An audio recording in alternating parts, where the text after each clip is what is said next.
Что сегодня произошло, какие изменения, что необходимо сделать нашим рыбакам? Ага. Ну, в данный момент у нас по всей России, по всей Российской Федерации идет кампания по перезакреплению участков, рыбопромысловых участков на рыболовные участки. То есть это все связано с изменением федерального закона о рыболовстве. Соответственно, в исполнении данных изменений все пользователи водными биоресурсами, имеющие закрепленные рыбопромысловые участки, должны до 15 октября этого года подать заявки на заключение договора на закрепление рыболовных участков. Поступило к нам заявок около 200 заявок, примерно на 200 участков. А всего нам стоит перезаключить больше 400 участков, то есть поступило только от половины пользователей. В связи с этим я бы еще раз хотел напомнить, что данные договора на рыбопромысловые участки действуют только по 31 декабря этого года. Соответственно, те, кто не перезаключит, потеряют свои участки. Так что всех призываю активно писать заявления. Это касается всей территории республики, да, я правильно? Это касается всей территории Российской Федерации. Так, тут я хотел бы пояснить следующее, да, еще. Те пользователи, у кого участки, допустим, озерные, на малых реках, они, соответственно, эти договора заключали с уполномоченным органом республики. В то время было управление водных биоресурсов, потом госкомартики. Все те, кто заключал договора с этими учреждениями, ну, госкомитетами и тому подобное, в данный момент пишут заявление в адрес Министерства Минэкологии Республики. Потому что там полномочия переданы им по рыбным делам.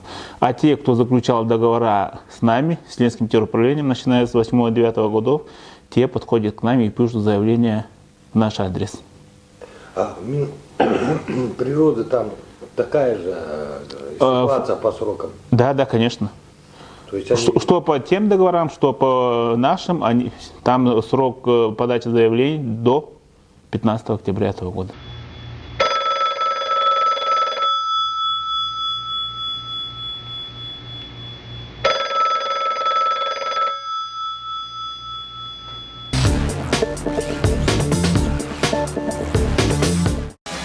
Ленское территориальное управление рыболовства информирует рыбаков и любителей о том, что установлен запрет на использование сетных орудий лова в период нереста осенне-зимних нерестующих видов рыб на территории Республики Саха-Якутия. В северных улусах с 25 сентября по 25 октября, во всех остальных улусах и на территории городского округа город Якутск с 20 сентября по 20 октября.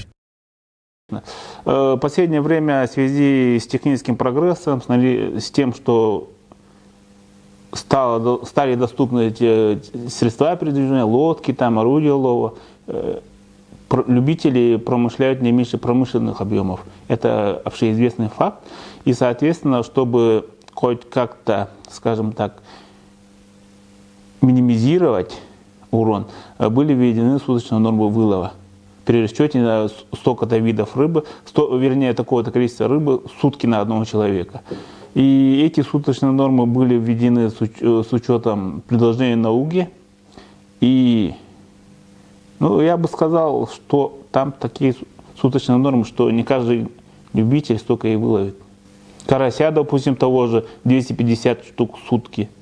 И согласно тех же правил, да, сколько бы вы ни находились на водном объекте, разрешается одновременный вывоз, ну, вывоз трехсуточный, допустим, если карася, то это 750 штук. Вот. Ну и виды рыб по разным районам разные. Где-то больше, где-то меньше. А есть ли у инспекторов рыбоохраны как бы запрещенный вид рыб вообще к вылову? Есть такое понятие? Ценные виды рыб, будь тот же осетр, там, таймень, нельмей, муксун, их можно ловить только любителям. Можно ловить только на рыбопромысловых участках для организации любительского рыболовства. Вот. А таких много у нас? Ну, у нас, к сожалению, когда компания начиналась, 9-10 год, да, когда вот пришел институт, ну, скажем так, организаторов любительской рыбалки, у нас было много. люди участвовали в аукционах, закрепляли, были и ООО, юрлицы и ИПшники, да. Но через пару лет большинство все отказались от этой затеи, и такие участки остались в аренде у, ну тогда ФГБУ Якутрвод, сейчас якутский филиал главпровода. И он только, ну, по состоянию на сегодня он только является организатором такой рыбалки. И то есть им надо сюда Да, да, сюда обращаться. Вот они. Суть такова, это организатор. Вот, допустим, он имеет свой участок, заранее пишет заявки на объемы определенные, выкупает у государства, скажем так, объем рыбы, платит госпошлину и потом реализует любителям так называемые рыболовные путевки, билеты. Там прописано, вот, допустим, срок 10 дней, столько-то видов рыбы, то-то, то-то. Вот любитель только на таких участках может ставить сетные орудия лова. Это все касается сетных орудий лова. А на удочку или на спиннинг можно? На крючковой снасти ограничений так таковых нет. Но там есть ограничения только по количеству крючков. Не более 15 штук на человека. Вот. То есть в принципе любитель рыболов сейчас не ограничен. Нет, да, но ограничена суточная норма вылова. Вот. Ограничена суточная норма вылова и тем, что сетные орудия лова можно ставить только на участках, где организация любительская. И с 2020 года у нас вступает в силу закон о любительском рыболовстве, которым дано жителям Дальнего Востока и Крайнего Севера ставить по одной сетке, скажем так. Но при этом эти сетные орудия подлежат маркировке, учету и тому подобное. Но эта работа, скажем, документы, регламентирующие данные маркировки и тому подобное, еще не вышли. Вот на днях выйдут, скоро надеемся, и с Нового года будем заниматься этими маркировкой, реестром.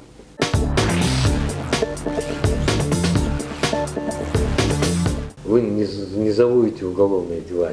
Насчет возбуждения уголовного дела? Да. Нет, дело в том, что согласно наших полномочий, если дела имеют признаки уголовно наказуемых деяний, то все материалы передаются в органы МВД. Наши сотрудники непосредственно не возбуждают уголовное дело. И на сегодня вот по месячнику у нас опять месячник? Да, у нас уже нынче месячник по осенне-нерестующим видам рыб, и, соответственно, идут активные рейдовые мероприятия.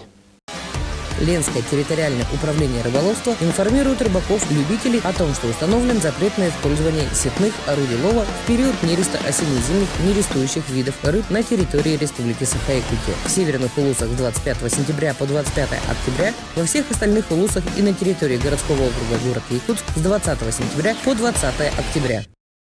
За то, что граждане будут находиться с сетными орудиями лова, предусматривается административная ответственность. В период месячника для тех, кто нарушает правила рыболовства, меры будут приниматься очень жесткие. Сейчас хочу сказать, что новая такса исчисления ущерба за причиненным водным биоресурсам у нас по сибирскому осетру за один экземпляр, независимо от размера и веса, у нас будет 160 456 рублей. Так что любители осетринки покушать, ребята, имейте это в виду, что лучше взять путевочку после месячника или там на закидушке. Путевки у нас спокойно реализуются, главвыводом. Путевочка дается на 10 дней, так что лучше возьмите путевочку, чем будем платить такой большой штраф, Нельма у нас 10 811. Хариус, Чир, Муксун, каждый экземпляр 3640. Потом идут гольцы, ленок, омуль, арктический сик, пыжьян, петь, мальма, хариус, щука. Раньше была у нас ценник по этим рыбам 250 рублей, сейчас у нас 925 рублей. Так что за один экземпляр штраф. Налим, ясь и ряпушка. За каждый экземпляр по 500 рублей. Валек, плотва, елец, карась, тугун, окунь пресноводный. у нас будет предусматриваться по 250 за один экземпляр. 250 рублей один экземпляр. Ну и другие пресноводные рыбы, значит, там, которые не вошли в перечень, это будет по 100 рублей. Но это у нас получается уже, вот период месячника, это у нас уже запретный период. Значит, в соответствии с федеральным законом о сохранении водных ресурсов, дополнительно к таксам, предусмотренным настоящим документом, учитывается 100% таксы. Значит, за каждый килограмм икры осетровых рыб, дополнительно к таксам, предусмотренным настоящим документом, учитывается 100% таксы за экземпляр осетровых рыб в соответствии вида подвида. За каждый килограмм икры лососевой рыбы 50% таксы за экземпляр лососевой рыбы соответствующего вида подвида. В период месячника осетра можно ловить только на закидушке, и то на любительских отведенных участках. Значит, по путевкам, путевки выдают у нас. По осетру выдают путевки. Ну, значит, запрет также распространяется на озера и для любителей поймать карася, значит.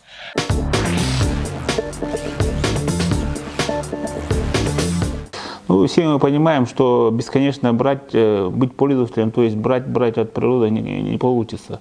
В месячнике-то не просто так установлено, это время, когда рыба воспроизводится.